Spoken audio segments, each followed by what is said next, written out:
Hey fellas, it's Zem back with the rare tank review, and I'm actually doing this review on the T95 E6, which was the fourth campaign giving out the Tier 10 tank, and this was a oddball tank in the sense that it's pretty much worthless.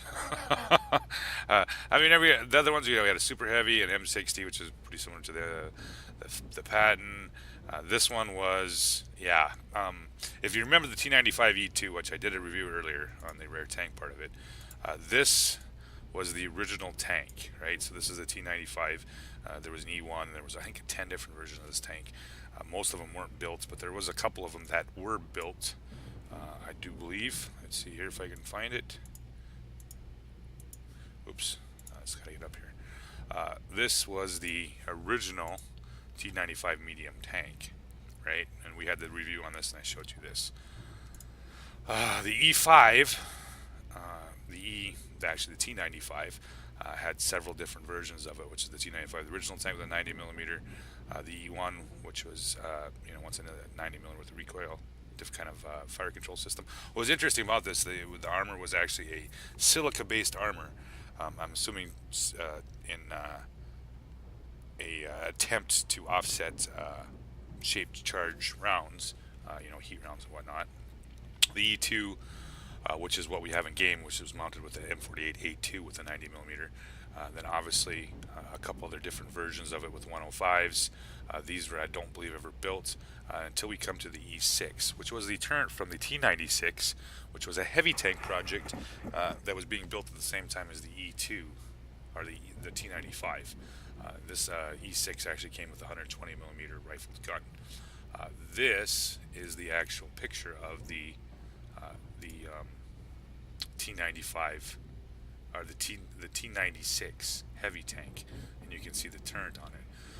And this was actually supposed to be an attempt to make the existing 103 turret more protected against the Russians' 100 millimeter medium tanks. So this turret here was going to be mounted on this chassis from the T95 series. So in the review I did on the T95, we were looking at that, and you could obviously tell this is definitely the same chassis as the E2. Yeah. Uh, the problem is the T95 series had only a 570 horsepower engine, where they were supposed to have a 750 horsepower engine that didn't work out. That engine went to crap, so they were forced to put in a smaller engine into this chassis. So it really kills the mobility of both the 95 E2 and also the E6. Makes it very sluggish, I guess that's the word you could call it. But the E6 does mount the 120 millimeter, somewhat similar to the T110 E5s, and of course the turret is very similar to the T110 E5s, but with a huge cupola that you would find on a Patton, or the M48 Patton. So this T95, has obviously the 48A2 Patton with a 90 millimeter, and this was the test bed for this setup, and this T95E6 was the setup or the test bed for the T96 heavy tank turret on this chassis. Yeah, I know it gets confusing, right? You can obviously go back and just read all the crazy things they did with this series of tank. None of these were ever put in production. They just didn't end up being what they wanted, and it didn't work out very well. But they did have some very interesting, like I said earlier, about the silica armor. A new fire control system. They were, very to a certain degree, cutting edge technology, and they also went away from the typical American running gear. This is quite a bit more similar to how the Russians running gear on their tanks worked. I mean, obviously you can tell with here's the Patton, E4. Yeah, you can obviously tell the running gear has changed. I mean, this is to a certain degree a complete change along those lines. So back to the E6, given away. Like I said, the fourth campaign. This was going to be away after the 907. It's not something that most people normally pick, but since I already had the other three, this obviously was the next option. So let's look at the stats on this bad boy. I'm just running running rammer and vents and a 92% crew. So yeah, well, you know what? Let's flip that out of there so I can get a better. Let's see if yeah, let's go with this crew right here. We'll send these guys to barracks. You know, I haven't really played the 48 patent since they buffed it. You know, and I've probably should. I've heard it's quite a machine now. I played it for a little while and I was just like, it's just terrible. But that was back in the day when it was actually terrible. So we'll see what here we can do with a 2.5, almost 3 skilled crew on this patent. You know, it does fit well with the actual American line. So we go back to the. So we have 240 average. Oops, that's the wrong freaking tank. What am I doing? Send that to barracks.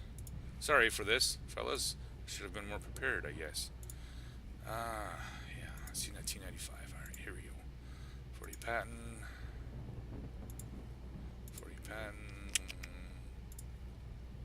This won't happen again. I'm had a little too much. Went to a birthday party this weekend, so I'm kind of feeling a little under the weather. Alright, 400 average damage, 258 pen, 7.97 rate of fire, 7.53 second reload, 39.25 turn traverse speed, not bad, 9 degrees of gun impression, which is very nice. This turn is bouncy as hell, as long as they don't shoot your cupola, which can be penned by everything, tier 6 and down. It's terrible.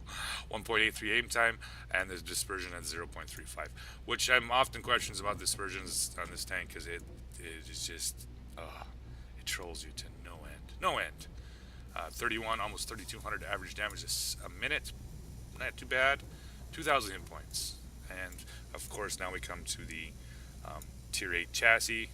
114 in the front, 50 on the side, 19 in the rear. It's not going to bounce anything unless you're above them and they hit the upper plate, or, you know, and bounce. That's about it. Turn, very nice. 342. This is pretty much in paint. You can't pin it.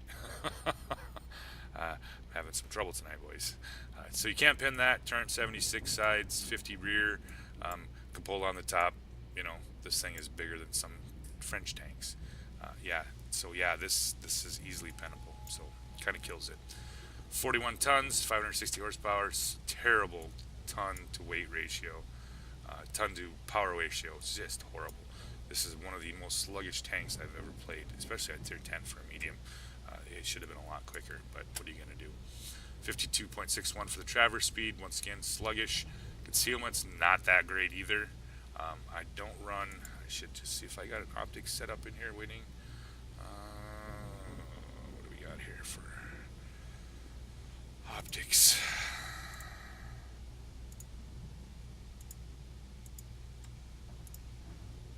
Yeah, let's just grab the optics off this one and see what we get for a decent crew and some optics on this. Coated optics, yes. So puts us up to 470 with coated optics and about 2.5, almost 3 skill crew. Pretty decent tier 10. You know, but with Americans usually always get a better view range than most. Standard rounds AP, 258. Heat rounds, 340. Pretty nice. HE shells, of course. 60 penetration. My usual setup on mediums: rammer, vents, coated optics, and of course all the consumables that you would ever want and ever need. I don't play this often. I think obviously I have probably less than 20 games in the tank. You know, I've had it for a long time. It was just never something that I really ever wanted to play. But you know, I did finally tonight. I just played one game in it, and, just to give you guys kind of a look at it. And if you're interested in it, and if you're going to be doing the campaign and you're like, well, you know, I already got the 907, what tank should I get? Not this one. Pick something else. Yeah, it's that.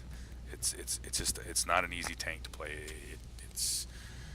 I mean, it can work. Obviously, it's a tier 10. You know, you can pick and bully on tier 8s and all that stuff and be do fine. But against other tier 10 mediums, it struggles. Yeah, and even tier 10 heavies. This gun is not as accurate as it should be. And you obviously have a lot of times hitting weak spots with it. And you'll see in the video what I'm talking about. I think I lose my shit a couple times. So I'm going to be bringing up the gameplay right about now. Alright fellas, back with the T95 E6 video replay. And it's a fairly good matchup, you know, I'm top tier. I can't complain. 3 tier 10s, and the rest all 8s and 9s. Now this game starts out a little weird. I usually try to get down to the center, at least the center road. I prefer to play down that way with my medium, heavy, TD, whatever.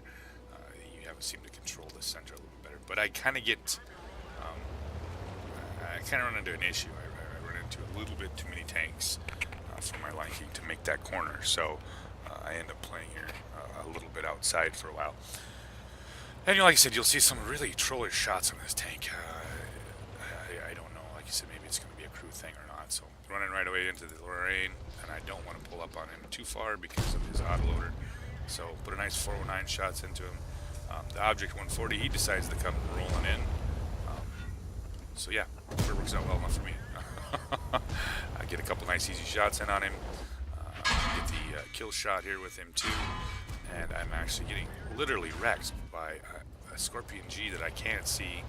The Lorraine, he puts 2 shells into me. And, you know, it's kind of my fault. Maybe I hung out there just a little too long. So back up. Got a D75 there. Yeah, I don't want nothing to do with him. So I'm going to leave the IS-3 to himself. IS-7 rolls into town. 103's in town. Pershing, you know, not too bad. E3's here playing out in the corner. We're going to have some shots here shortly.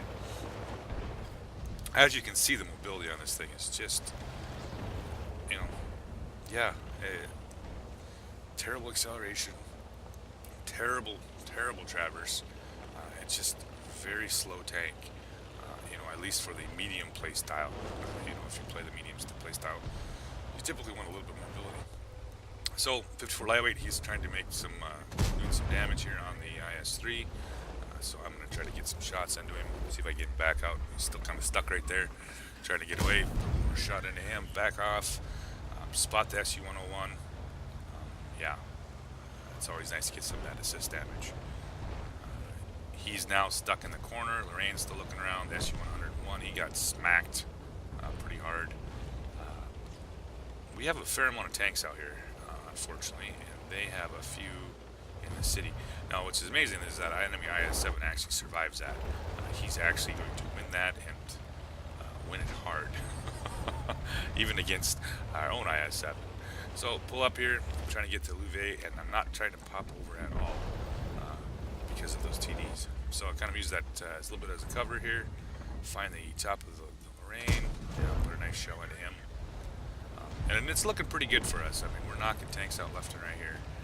We pretty much got field kind of cleared up here, but the town is not doing well. We have an E3 and a Torque here that probably would help if they would have been in town. Pull up here on the IS-3, see if I can get a shot on his lower plate. No, wait, pull back down, shoot. Ooh, he gets erased by the 704. So I know we got an object up here, SU, and at least I believe what was the Scorpion here at one point, and I'm not sure if he's still here. So I'm kind of curious because he hadn't been spotted here. 268 finishes off the 1390, and the other IS-7 actually does finish off the IS-7 in town. So here's my problem right here. This is what kills me, right? I have the idler of the IS-7, and I am aimed directly at that point, which should be, when it pens, it should do damage plus idler, and I cannot get it.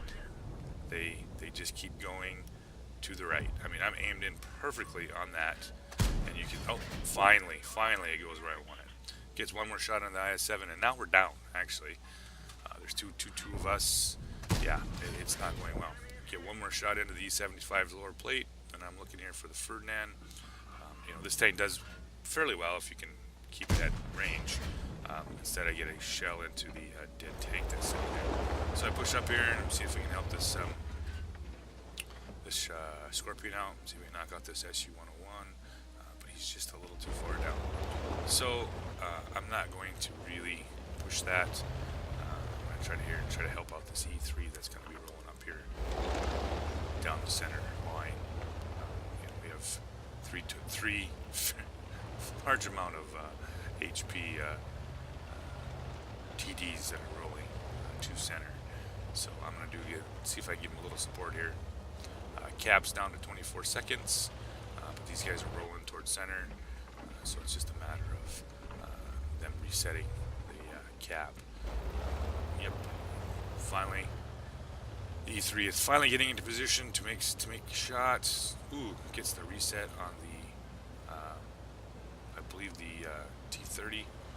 He's starting to get pummeled by the Tortoise from behind, which he pushes kind of crazily here.